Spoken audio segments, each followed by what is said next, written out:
Stop scrolling, because everything you thought you knew about budget iPhones is about to change. Apple just dropped a bombshell that has the entire tech world scrambling. For years, the cheap iPhone was the laughingstock of the lineup. It was the phone you bought for your grandma, or the phone you settled for when your wallet was tight. It looked old, it felt recycled, and let's be honest, it was usually made of leftover parts from 3 years ago. But that era is officially over. The leaks for the iPhone 17e are out, and they paint a picture of a device that is terrified of nothing. This isn't just another SE model or a budget afterthought. This is Apple finally admitting that you shouldn't have to spend $1,000 to get a phone that feels like it belongs in the future. We're looking at a spring 2026 release, and if the rumors are true, this might just be the smartest, most dangerous phone Apple has ever made. Not the fastest, not the flashiest, but the smartest. And today, we're going to break down exactly why this device is going to obliterate the competition. Let's start with the timing, because in the world of Apple, timing is everything. Usually, we get the big, shiny toys in September.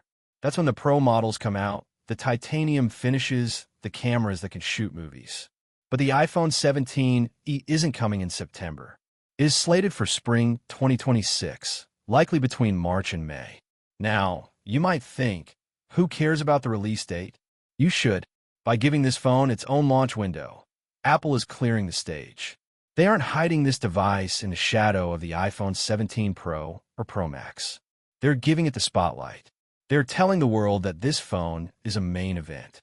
It signals a massive shift in strategy where Apple is no longer treating the entry-level buyer as a second-class citizen. They know the economy is tough. They know people are holding onto their phones longer. And they're positioning the 17e to be the upgrade that millions of people have been waiting for. The first thing you'll notice when you pick this phone up is that it doesn't look like a budget phone. For the last few years, if you bought the cheaper iPhone, you were stuck with a notch. That big, ugly black bar at the top of the screen that screamed, "I bought an old phone." It was a status symbol in the worst way possible. The iPhone 17 changes the game completely. It is getting the dynamic island. Think about that for a second. The feature that was the headline selling point of the iPhone 14 Pro, the feature that made iPhones feel futuristic and interactive, is coming to the most affordable model in the lineup. No more notch. No more dated design. When you pull this phone out of your pocket at dinner or in a meeting, it is going to look modern. It will look current. Nobody is going to look at your device and assume you couldn't afford the better one. That is a psychological play by Apple, and it is brilliant. They're closing the design gap. They're making the cheap iPhone look just like the expensive one. And for the average consumer, that is a massive deal. But we have to talk about the screen because this is where the internet is fighting. The display is rumored to be a 6.1-inch OLED panel. The colors will be gorgeous, the blacks will be deep, and everything will look sharp. But here is the catch, and for some of you, it's a big one. It is still a 60 Hz display. In 2026, let that sink in. We have Android phones that cost $300 shipping with 90 Hz or even 120 Hz screens. So, is Apple being greedy? Is this a mistake? Actually, it's a calculated bet.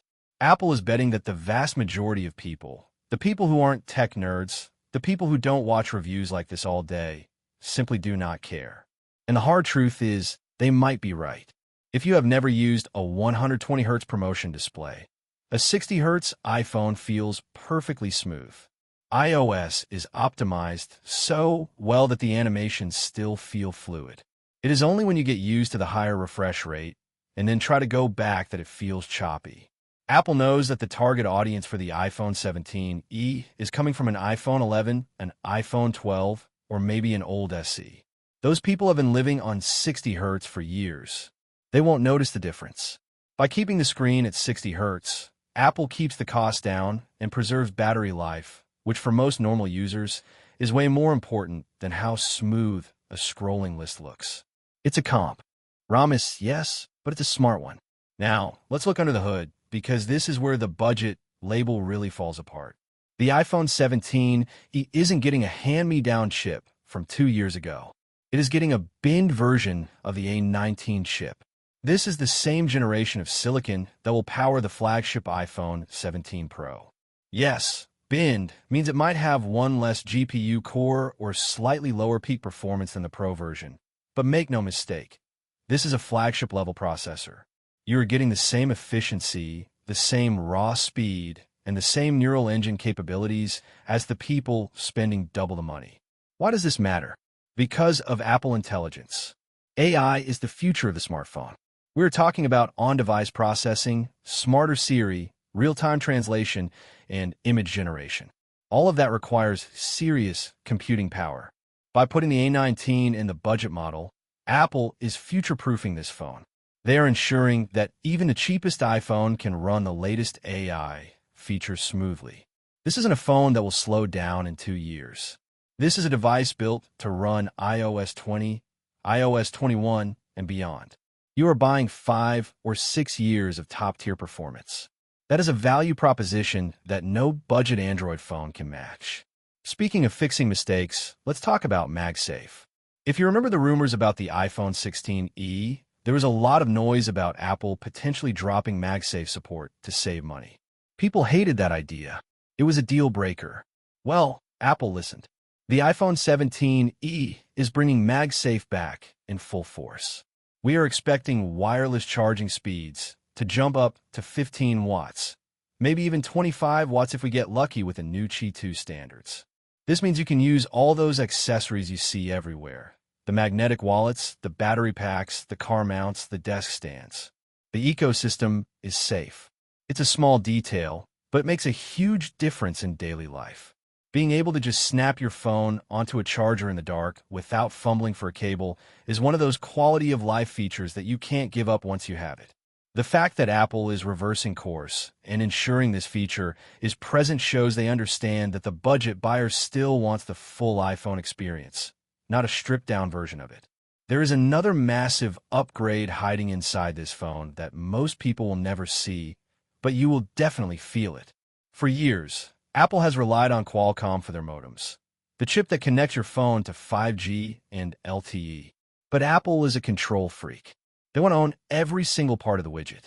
With the iPhone 17e, we are expecting the debut of Apple's own custom modem, the C1X. This is huge. When Apple designs the main processor and the modem to work together perfectly, magic happens. We're talking about better power efficiency, which means longer battery life even when you're on 5G. We're talking about more stable connections in places where your signal usually drops. It is about deep integration. Just like how Apple Silicon revolutionized the Mac, the C1X modem could revolutionize how efficient the iPhone is. It isn't a flashy feature you can show off to your friends, but it is the foundation of a phone that just works. And then there are the cameras. If you're a content creator or just someone who uses FaceTime and TikTok a lot, you're going to love this. The rear camera will likely be the standard excellent 48-megapixel shooter we expect, but the big news is on the front. The selfie camera is getting a massive upgrade to 18 megapixels, and it is gaining support for center stage. If you have used an iPad recently, you know what center stage is. The camera basically follows you. If you move around the room while on a video call, the camera pans and zooms to keep you in the frame. If someone else walks into the shot, it widens out to include them. It makes video calls feel professional and dynamic. Bringing this to the iPhone 17e is a genius move. In 2026, everyone is a creator. Everyone is on video calls. The front camera is arguably more important to the younger generation than the rear camera. By upgrading the selfie game, Apple is directly targeting the TikTok generation and saying you can create high-quality content without buying the Pro model.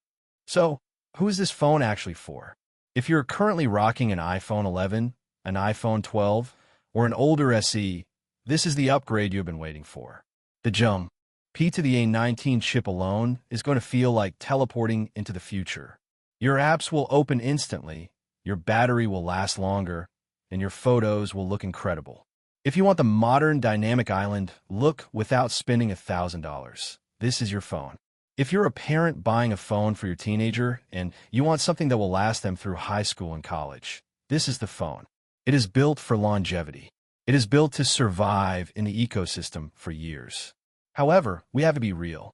This phone is not for everyone. If you're a spec chaser, if you're the person who reads tech sheets for fun, this phone will frustrate you.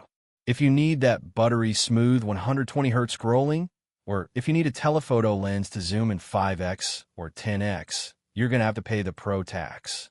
The iPhone 17e is not trying to compete with the Galaxy S26 Ultra or the iPhone 17 Pro Max. It is staying in its lane, but that lane is very, very wide. Apple could have easily made this phone feel cheap. They could have given it a plastic back, or kept the old notch, or given it a slow chip. But they didn't. They gave it the dynamic island. They gave it the A19. They brought back MagSafe. They upgraded the camera. These are not the moves of a company that is cutting corners. These are strategic decisions designed to make the iPhone 17e feel premium. And that is what makes this phone so dangerous to the competition. If you're Samsung trying to sell a mid-range Galaxy A series, or Google trying to sell a Pixel A series, the iPhone 17e is a nightmare. It offers the full power of the Apple ecosystem, the blue bubbles, the FaceTime, the AirDrop, and the status symbol design, all at a price that makes sense. The only real compromise is the 60Hz screen, and for millions of buyers, that is a trade they are willing to make every single day of the week. The iPhone 17 isn't just a new phone, it is a statement. It is Apple telling us that the future isn't just about selling the most expensive hardware possible. It's about getting the right device into the hands of the most people. It's about securing loyalty. When spring 2026 rolls around, do not be surprised if this is the best-selling phone of the year. It balances performance, design, and price in a way we haven't seen from Apple in a long time. It's the phone that makes sense. And in a world where tech prices are spiraling out of control, a phone that just makes sense is exactly what we need. If you like the video, subscribe, share the video, and hit the bell icon.